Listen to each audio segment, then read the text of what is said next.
Is Bitcoin dead? Are its best days behind it? Does anyone even care about Boomer Coin anymore? Surely there must be a dog coin or an ape coin to ape all of my money into that's so much more exciting than damn Bitcoin. Look, Bitcoin is not dead, far from it. In today's video, I want to discuss why Bitcoin, far from being dead, is actually looking better than ever. Well, except for the price, anyway. But I do have something important to say on the price of Bitcoin as well, so make sure to stick around until the end of the video to hear my thoughts on that. My name's Lark. I make videos talking about investing. So if that is a topic that you like, enjoy learning a bit about, then please do subscribe to the channel. Also, if you have a quick second, I know it takes a bit of time, but just a quick second to tap on that thumbs up button. Just give us some love real quick. That would be super freaking awesome. By the way, if you would like to trade Bitcoin, Ethereum, any of the other top coins in the market, then you need to get yourself an account over on Bybit. Obviously, you can trade their very popular futures markets, but they've also got great spot markets. You can trade NFTs, you can get into token sales, you can use their earn features, and much more. Use the first link in the description down below, and you're going to get $100 free trade when you sign up, 30% off of your fees, and up to $4,100 in deposit bonuses. So go ahead and check that out if you're a trader. Now let's get into this. Is Bitcoin dead? Well, Google searches for Bitcoin dead have actually hit an all-time high. So yeah, investor sentiment certainly is dead, but Bitcoin is not dead, even if the media would like you to believe that it is. As this chart here from Bitcoin Magazine shows, Bitcoin has so far been declared dead by the media over 400 times over the years. And guess what? Bitcoin's still here, still humming along, making a new block every 10 damn minutes. As the CEO of BINANCE says, every time the media declares Bitcoin dead, it's a buying opportunity. Also, can we just take a moment to appreciate that the newest Bitcoin ETF product that the SEC has approved and was just launched will allow investors to short Bitcoin. Funny timing, isn't it? Market is nearing its lows and the SEC still will not let investors get long-term spot exposure to Bitcoin for that long-term holding stack. But guess what? You can short the market. They really hate regular investors, and this is definitely proof that. Well, you need some more proof? Guess when they launched their Bitcoin long ETF? You guessed it, right at the damn market top. What a joke. They want you to go long when it's up and short when it's down. Always remember, the game is to get the Bitcoin from your wallet into their wallet, and they're really good at playing the game. Anyway, I digress. Here are some of the stats and stories that you need to know and to hear right now to understand that Bitcoin is not dead.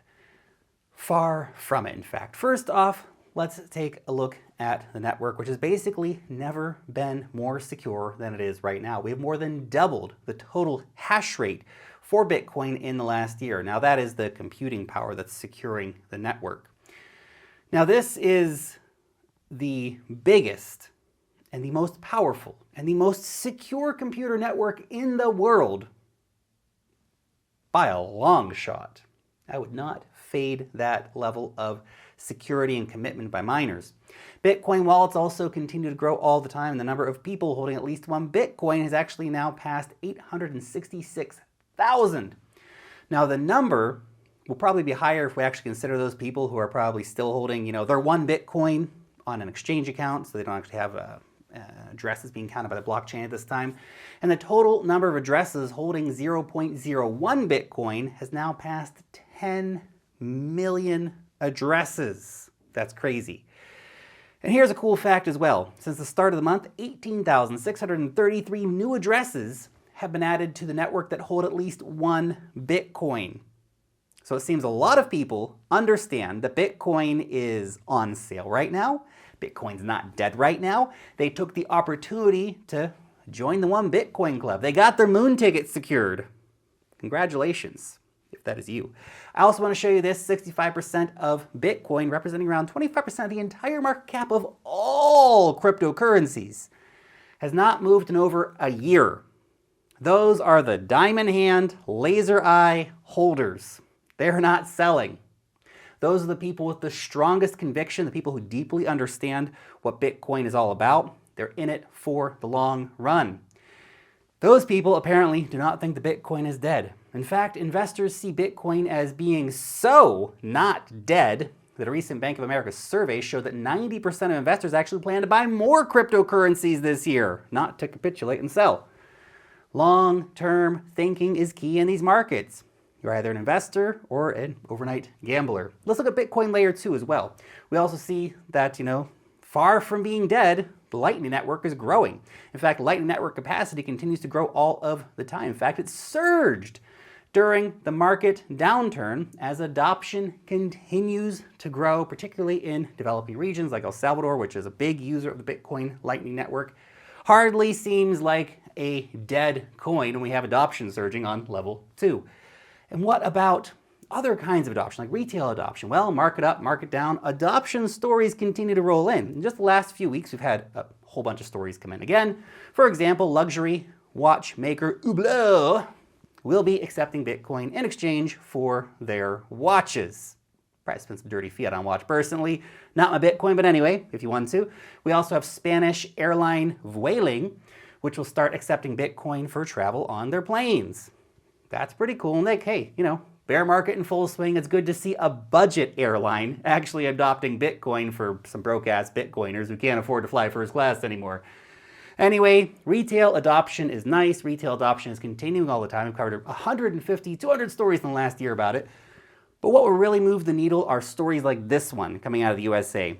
Senator Loomis and Senator Gillibrand, they have introduced landmark legislation. This just happened a couple weeks ago, that would finally provide the kind of comprehensive regulatory clarity the market has been begging for years.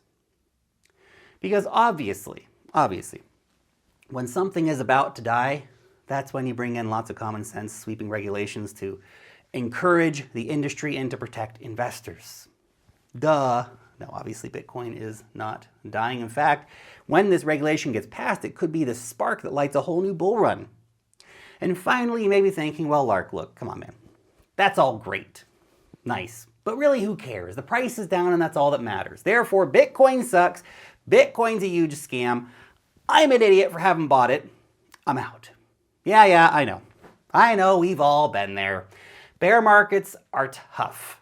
But look, these drawdowns are normal for Bitcoin. Remember we said it's really volatile? It's true. Here you're experiencing it. Anyone who's been into Bitcoin for more than basically a year at this point has experienced loads of crazy price action. Huge, bitter drawdowns. Here's a nice little cartoon for you on the simple power, though, of just stacking Satoshis, consistently buying Bitcoin and holding it for the long term. Market up, market down, just keep stacking those damn sats, rain or shine. If you're feeling bad because you bought Bitcoin at a higher price, then buying now actually helps lower your average cost of Bitcoin. So let's say you bought one Bitcoin at $60,000. Ouch, okay, I get it. Now let's say you buy another Bitcoin at $20,000. Guess what? Now the average price that you paid for your 2 Bitcoin is $40,000, which doesn't actually sound that bad. And what if you buy 2 Bitcoin now for $20,000? Well, guess what? Then the average price that you paid for those 3 Bitcoin drops down to $33,000. Again, it doesn't feel that crazy when you think of it like that. But most people don't do that. Instead, they think like this: Bitcoin at $20,000, going to zero next. That's the next logical destination for the price, right? The reality is that dollar cost averaging, especially during these bearish periods, powerful stuff, man. Especially if you believe, like I do, that Bitcoin can and will reach $1 million one day. And look, even if it's only a quarter right, it's $250,000, or we get up to the market cap of gold, $500,000, then that's big stuff. This chart here from ARK Invest underlines how we can realistically see Bitcoin reach such fantastical sounding numbers. And look, if you're saying, look, that's crazy, it's not possible, Bitcoin's never going to do that, I want you to remember, people have been saying that it is not possible for Bitcoin to do any kind of price action since 2009 when the first Bitcoin was mined. Never going to reach $100, never going to reach $1,000, never going to reach $10,000, etc., etc., etc. You get the idea. Bitcoin has been basically proving the haters, proving disbelievers wrong ever since. Every 10 minutes, a new block, a new block, a new block. That's how it works. Anyway, what do you think? Is the media right this time? Is Bitcoin done and dusted? Is it dead? Or the best days of Bitcoin still ahead of it? Let me know down below in the comment section. Thanks so much for watching today's video, and peace out till next time.